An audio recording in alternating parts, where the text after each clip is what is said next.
Hello, welcome to the Courageous Self-Care podcast. I'm your host, Christina Marlette.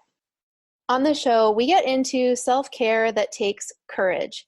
It's the kind of self-care that gets you outside of your comfort zone.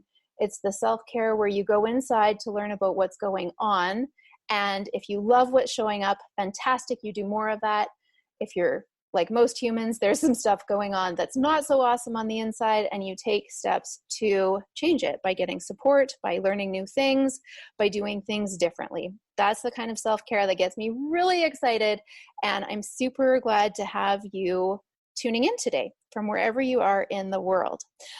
I love to share all sorts of practical self-care strategies, and I think it's super important to have someone as a guide.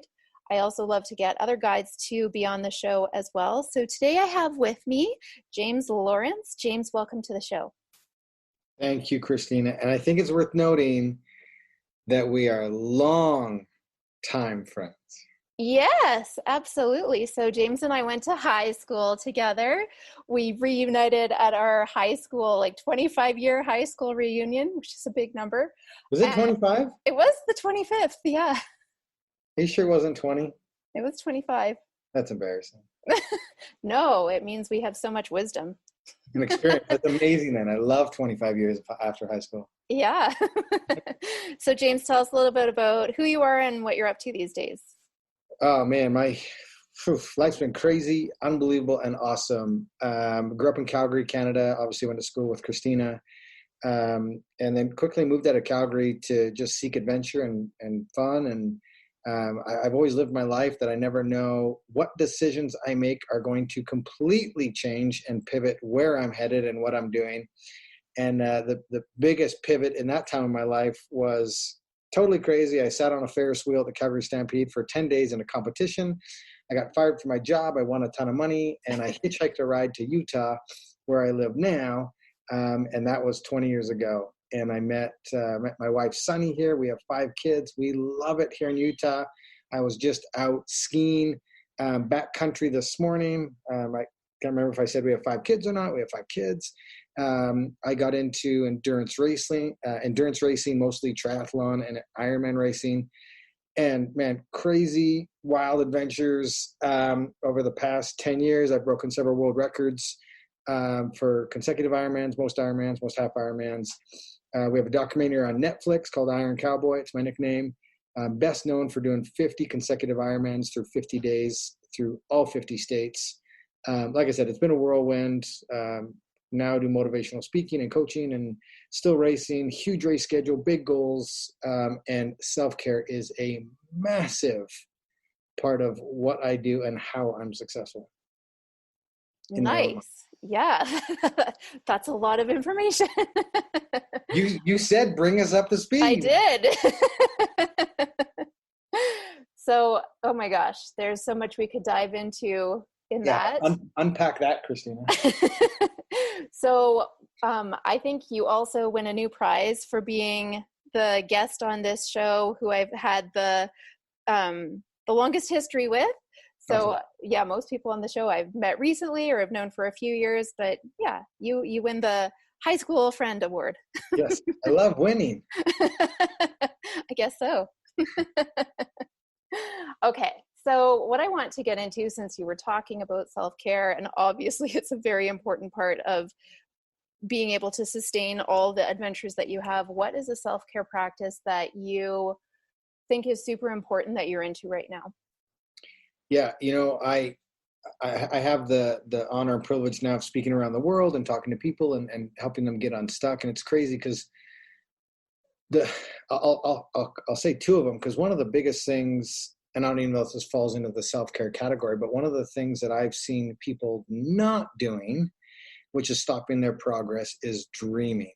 Mm-hmm. And I don't know if this fits into the self-care category, but I think it should, because we get into ruts, we get into routines, we get into complacency. And for some reason, as adults, we're in our own way, in our minds, in our bodies, and spiritually, and we have forgotten how to dream and be creative. And I think if we took a moment, and maybe that's through meditation or whatnot, but dreaming is so key in a self-care practice and beneficial. One of the things that I love that I get to do is kind of go up into these mountains by my house and either ride or run. Today we skied. We don't go on the normal lifts. We put on backcountry skis and we hike up, and then we get to ski down in uncharted, untouched powder, which is unbelievable. We call it you have to earn your turn, and it's just unbelievable because it's moments where you get out there and you suffer and you start getting creative. Just today, I had an unbelievable idea for my business as I was out there suffering and in nature by myself. And so I think that's a good thing to do for practice. And the other thing is, as we just discussed, we are not getting any younger. We just celebrated 25-year reunion. And I still, because of my ability to dream and want to stretch, I have a monster goal that I have a little over a year to get ready for 2021, something I'm not announcing yet or talking about. But in order to do that, because I am getting older, self-care becomes so incredibly important. And one of the things that I am doing and just brand new into, because I've been anti for so long, but it's yoga. And it's almost been a swear word for me because I hate the time that it takes with everything else that I have to do. It's perceived as not macho and all this. And I grew up wrestling in macho world, and I love the MMA fights. We just had the Conor McGregor fight last weekend. But I've really said, okay, in order to be successful at the highest level, you have to start breaking down even the smallest amounts of details. I always say success is doing a lot of little things consistently over a long period of time. And so for me, I have to really pay attention to that recovery aspect, that being limber, being stretchy, being all that kind of stuff. And then there's also the breathing aspect to it that is so important that a lot of people aren't doing. I've gotten into Wim Hof and the cold therapy and the breathing and the whole thing. We've got a trip planned to Poland to meet Wim and do all this kind of stuff. So it's just this kind of new self-discovery as I age and get older, and really the attention to detail that is needed in order to continue to break some world records that we want to do and get in front of. And so, and I think for me too, is the reason I haven't been successful in the past is because I've always known that I needed to do this type of self-care. And I was always like, okay, I'm going to do an hour of yoga 6 days a week. And dude, that would never get done. And so I've had great success this year so far. Obviously, it's only the 20th of January. I don't know when this drops, but right now, today, it's the 20th. But I've had great success by doing 15 minutes a week. And for me, it's starting to turn into a habit. And February, I'm either going to add a day or add 5 minutes to that. And by the end of the year, I'm going to be more consistent, more limber. But the thing is, right, small things consistently over a long period of time. So for me to have success, and I'm seeing it right now, I just really gave myself a very achievable goal and starting to develop that practice. And it's funny, but my little son, he's 10 years old. He's starting to join me in the mornings. So I lay out 2 mats now, and we get it done. And so that's kind of a couple things that I think are important. I've always been a dreamer, but I wanted to mention that because it's super, super important. And then I've really had to bring breathing and yoga into my overall practice in order to really bump up and take care of me so that I can accomplish these goals. What you said is so powerful, and I want to comment on a few things. Thank you for sharing all of that. So the first thing, absolutely dreaming. It's such a gift. I think that is something that separates us from all other species, is that we have the ability to look forward into the future. And for myself and with my family, with my 2 kids and my husband, we've started a practice at the breakfast table saying, what's the best possible thing that could happen to you today? It is a skill. Our minds are so used to what ifing in a negative way. Like, what if this happens? What if that happens? And then that happens. And I've noticed it's a completely different skill set. Exactly. For our family. And sometimes we put really big stuff out there, like, wouldn't it be, the best possible thing that could happen to me today is that someone gives our family a trip to Mexico, all expenses paid for 4. That would be amazing. And then other times it's more practical. Like my son one day said, the best possible thing that could happen to me today is I score a basket in my basketball game. And it just makes life so much more enjoyable when we give ourselves permission to dream, and then also to accept the dreams that we have, because the dreams that we have are for us. They're not someone else's dreams. It's something I picked up towards I would say the midway point of last year. I really got honest about my dreams with myself, and I stopped saying those are selfish dreams. And I decided to say those dreams, there's nothing selfish about them. They've been gifted to me. And so I'm going to pursue them with every ounce of energy that I have. Yeah. And I think we should get rid of the stigma of, that's a selfish dream and I don't deserve that. Why not work hard and go get anything that you want? It's not selfish. If you want it, that's what you want, and good for you. I love that practice. That's something that I think I'll start doing with my family. One thing that I started doing this year too was I started, the kids would come home and I would ask them all the good things that happened in their day. And I've kind of put a little twist on it. I heard someone do this or say this the other day on a podcast I was listening to. And they said, I always ask my kids, what did you fail at today? And it opens up a whole new conversation. Because again, I'm training right now for an early season race, a 40-mile backcountry ski race. And I have no business doing this. It's not my jam. It's not what I do. I got asked by the race director of Eco Challenge to do this race with them. And I, shaking my head, no, the words came out of my yes. Yeah, my mouth. Yes, I'd love to do this with you. And so just today, I experienced 10 failures out on the mountain today. But man, did I ever learn a ton. And every training session or everything in our lives was absolutely perfect. We're not learning or pushing boundaries or growing. And so I really think to not look at it as a negative and to go, oh man, what did I fail at today? And then do a self-audit. And that's the other thing a lot of people aren't doing is self-audits on how they're doing and what they're doing, why they're failing, how they're failing. I think huge failures are great. And after the session today, I was like, you know what? Failure is unbelievable. And you should fail in training, and everything I relate to racing and training because that's what I do. Yeah. Because we take on big challenges. And so for me, you have to push the boundaries in training and fail to learn so that you can execute come race day or big task day, right? Mm-hmm. And that's what it's all about. I mean, you could draw a parallel to anything in life that your preparation should be so intense that you fail and learn and fail and learn and fail and learn. Come race day, you can execute at such an unbelievably high level because you've gone through all of those steps and embraced failure and figured out a way to turn it into an unbelievable positive. Absolutely. I totally agree. And that is such a deep form of self-care, is accepting and honoring mistakes and failures and learning from them, because that's all they are. They're information, they're feedback, and if you learn, then it's worthwhile. Absolutely.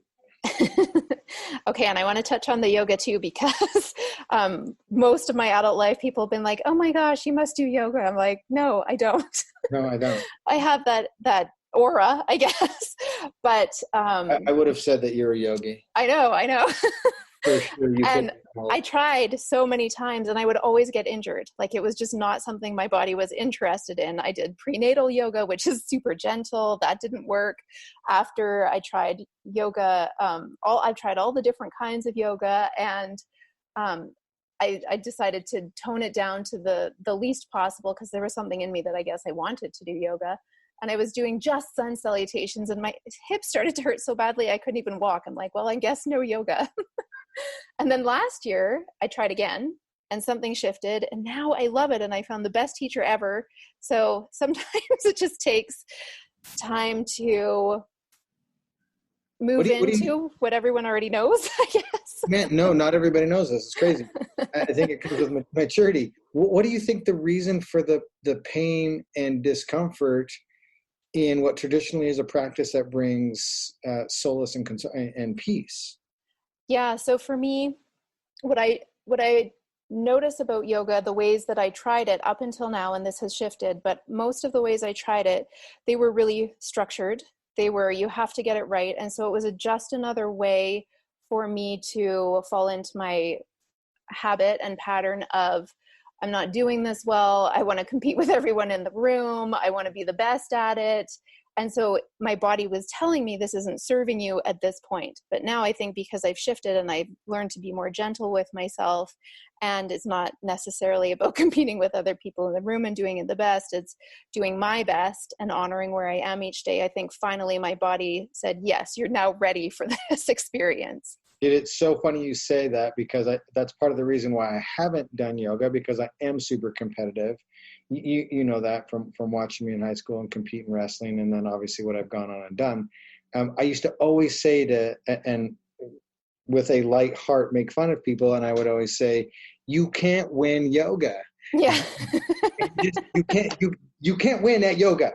And now I understand that if you do it right, yoga will help you win in other aspects of your life. You have to use it as a therapeutic tool in order to be able to compete at a high level. But no, you cannot win at yoga, but you can use it to enhance and be part of your winning formula. Yes, exactly. I was in a class one time, and the teacher was encouraging us to do a balance, and I was really going for it, and people were falling out of the balance all over the room, and I was feeling smug because I was not falling out of it. And the teacher said, don't worry, if you fall out, it's a sign of progress. And my mind is like, no, it's not, it's a sign of failure. Exactly. Okay, mind, tone it down. It's okay.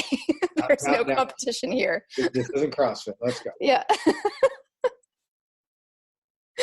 Okay. I love it. Thanks for playing with those ideas. That was super fun. So we're going to take a quick break. We're going to have a brief commercial from a sponsor, and then we will come right back and get into a story of courage, which I'm really looking forward to. So stick around.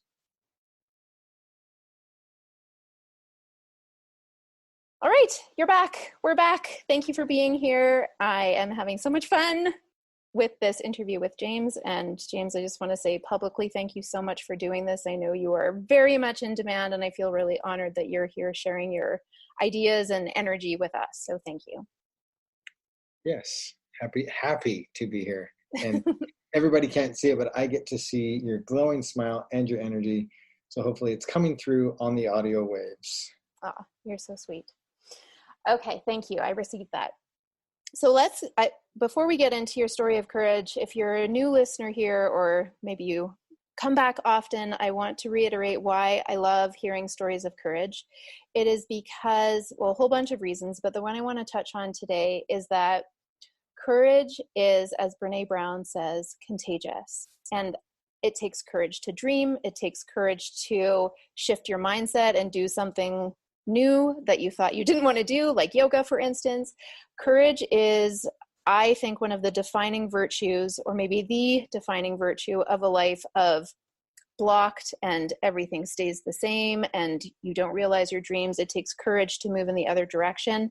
And so when we hear other people's stories of courage, it helps us either go, A, whoa, I did that. Maybe I am more courageous than I thought. Or B, that has never even occurred to me. I would like to do something like that too. So I love to get these stories of courage that the guests on this podcast share. And so with that, James, would love to hear, I'm sure you have many. So one of your stories of courage that you want to share today. You know, I thought about this, and we mentioned at the top of the show, I have 5 kids. And man, that is so scary in today's day and age. Is crazy, and we have no idea it's just changing so rapidly, and the future is just so unknown. It's just nuts. The world landscape is forever changing and crazy. And I heard a stat the other day that if you were born, I can't remember the exact date, but it was, I think, maybe 97 or something. Born before that, you didn't grow. If you're born after that, you've always had a cell phone in your hand, which was, I was like, whoa, that's crazy. Because we grew up in a day where you dial a phone and we stood in a line. Even. Yeah, we stood in a line at high school to make a phone call home, and then to ask for a ride home, and then we hang up and we hope our parents show up. We don't know where they're, can't send text. The world today, as we know it, is very different. And so my kind of just real simple story of courage is being a parent. And it's so easy along that same thread of technology and whatnot to use technology as an scapegoat to just be like, you're struggling. This is the easy path. I'm going to give this to you. Allow the tablet or the phone or the gaming system, whatever, to parent the kids. And for me, it takes, and it's watching my wife. She's unbelievable with the kids, and she just displays so much courage and selflessness. It takes courage to be a participant in your children's lives. It takes courage to be able to watch your kids fail and grow. It takes courage to love them. It takes courage to communicate with them. And it's no fault. It's no mistake or happen chance if you've got great kids. And if I can be so blunt, and this isn't the case for everybody, and it's just, if you can just really tell, and this, again, this isn't a blanket statement, but in a lot of cases, you can tell when a child is troubled. It's either a broken home, it's either an unengaged, it's either a neglection type scenario. Trust me, I'm not hating on anybody. I struggle as a parent. I'm not a perfect parent, but we do put a lot of emphasis on being present and trying really hard and showing up for our kids. Again, I'm not pointing fingers at anybody. You can just take a look around in your community and go, oh, okay, this child is having problems. And a lot of times it's linked back to the parenting. It takes courage to be able to sacrifice and be in that capacity for those kids. We chose to bring children into this world. And I'm speaking Sunny and I. We chose to bring kids into this world. And it is our responsibility. And children are a product of our environments. And so they're a direct reflection of our ability to engage, our ability to love, our ability to communicate, our ability to let those leashes go a little bit and watch them fail and not. I mean, there's both sides of that conversation too. I believe you can over-parent and be too involved. Yes. Which is the flip side of that coin, right? I read a crazy book and it said How to Raise an Adult, and just some of the stories in there. And what I was just like Sunny actually had to stop reading the book because she was so traumatized with how involved and steering these parents were in not teaching them. So yeah, I mean, you pick out any group of kids and you can say overparented, underparented, find balance, right? Yeah. There's balance in that thing. And so, probably rambling, but it takes courage to be an active, engaged parent with the right balance of hands-on, not beating your kids, hands-on. People hear what they want to hear. I've learned that there's so many sensitive people out there, and I say stuff all the time that I get crap for, and I laugh because I'm just like, yeah, stop being so sensitive. I mean, everybody's allowed to have their own opinions and different experiences, and so that's what you get with me. And it's funny, you've known me for a long time, and you're probably like, yeah, this is pretty much up your alley. This is how you talk. This is how you roll. So that's my story. I love it, and I love that you chose that as a story of courage, because yes, absolutely, having kids and being engaged with them is an ongoing story of courage. It takes courage every day to feel the emotions that come along with being a parent. It takes courage to be uncomfortable in relation with your kids and all the dynamics that come from your kids being out in the world. And then, like, oh my goodness, the teachers and the friends and the parents. And there have been unimaginable situations that I never could have dreamed of happening because of having kids. And this has been on my mind a lot lately. And so I'm sure you brought it up because it's in the collective consciousness, but families who ignore each other, or where the cell phone is passed or the tablet is passed and they're in the same space, but they're not together, that makes me so sad. And it's super easy to control a kid's behavior with technology. while you were talking, I was thinking of a doctor's appointment we went to, and while we were in the waiting room, I think I had both kids with me. We were in the waiting room, and I pulled out a pad of paper and some pens, and we were doing some drawing games and some like old-fashioned tic-tac-toe type games. And the doctor came into the room and she said, "Oh my gosh, I cannot remember the last time I walked into this room and people were not on technology." And I just thought, yes, that to me, that is so important. I want to look my kids in the eye. We have a saying in our family: eye contact before iPhones in the morning, please.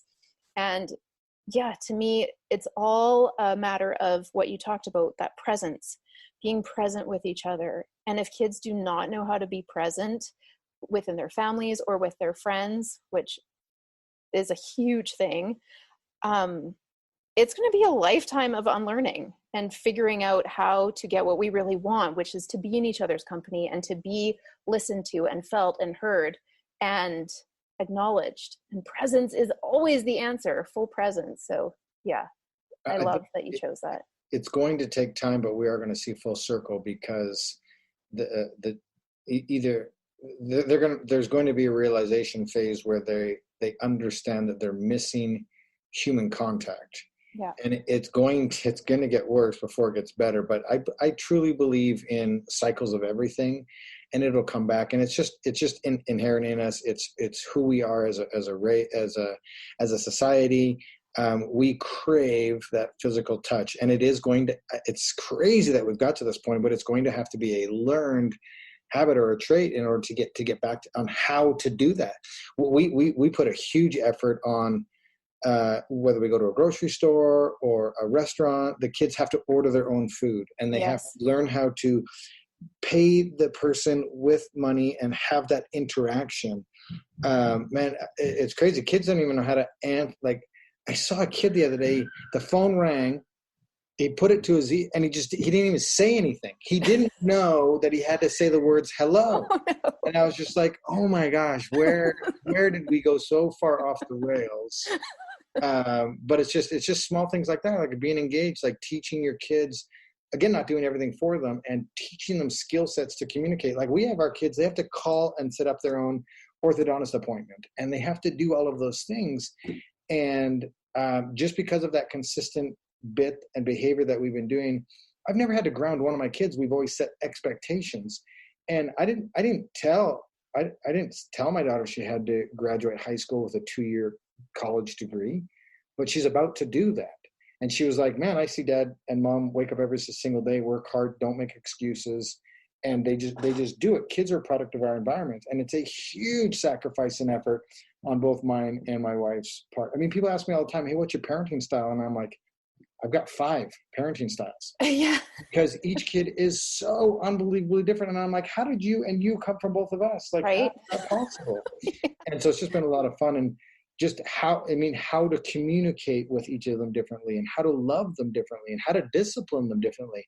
I mean, love language and color codes and all that, man, if you're not up on that stuff and how to talk and communicate, and it's so relevant in today's day and age, because people don't even know how to feel. How do they know how to interpret somebody's love code, or how they're interpreting a conversation or a word? And everybody, holy hell, I cannot wait for us to get past the day and age of everybody is so sensitive. And I mean, we're gonna get to the point, if we continue on this trajectory, there's gonna be no podcasts, because people are gonna be so scared to voice an opinion because of criticism and getting sued. And I'm like, holy hell, what like, don't listen to it because the language is terrible, whatnot. But there's a guy out there that his podcast is called Real AF. And he just tells it like it is, and he does not care what anybody thinks or says. And if he says, don't listen to me then, but it's like common sense. What is happening? We are not politically correct. We call it as we see it. And it is so refreshing to do that, because everybody has gotten so sensitive. No one's allowed to have a sense of humor. Like, the only place you're allowed to be funny is if you're a professional comedian and on a stage in that moment. Right. That guy gets a pass.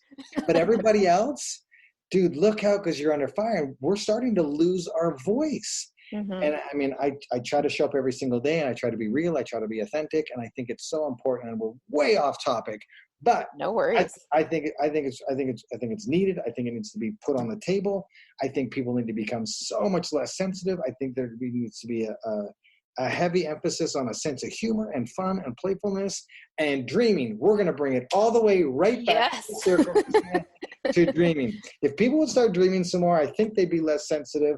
They would embrace everybody, and it would just be such a better place to live. And so I tried to bring that around as best I could. I hope I did it. You sure did. And well, what's firing off in my brain is that you're touching on all the different aspects of courageous self-care. Absolutely. Taking responsibility for your life, having fun, lightening up, and what's another one?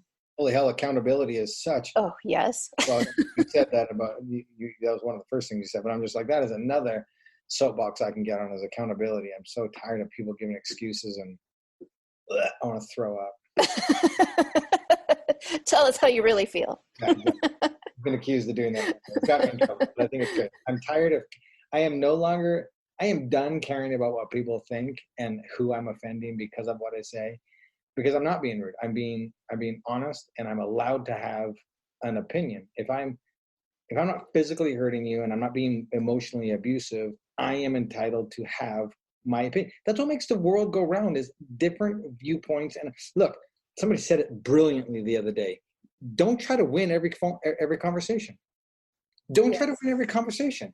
It's okay to have a difference of opinion. I've got one of my best friends. We disagree on almost everything. But I love listening to him talk, because I'm open to and respect his side of the way he sees things. I think it's entertaining and interesting to me. And I'm open too, because there may be something where I'm like, man, I've never thought of it that way. Yes. If I had such an agenda and whatnot, it's crazy. I mean, Sunny and I we're about to start a podcast too, and we're going to call it Salads and Sushi. And the reason it's going to be called Salads and Sushi is because it's the only thing my wife and I ever agree on. Is like those two things. We're actually quite opposites. And I've really learned, if anything else in my marriage, that look, dude, you don't have to win every conversation, and it's okay to disagree. It's actually a good, healthy thing in the space that we live in, that we don't all think exactly the same, and that there are differences of opinion, and there is variety, and there are people willing to do certain jobs and do. I mean, you talk about being courageous. It's allowing somebody to do their jam and respect them and not judge them for the journey that they're on, because you have no right or business judging someone and telling them how they should be participating in their journey. That's ridiculous to me. Yeah, all you can do is speak your own truth, be compassionate about it, follow your own dreams, and try to make the world a better place. Boom. That's it in a nutshell. That's it. And that takes courage, because it sounds easy, but it's not. Nothing worth pursuing is easy. No, exactly. I love it. So James, thank you so much for sharing of yourself and your opinions and your energy.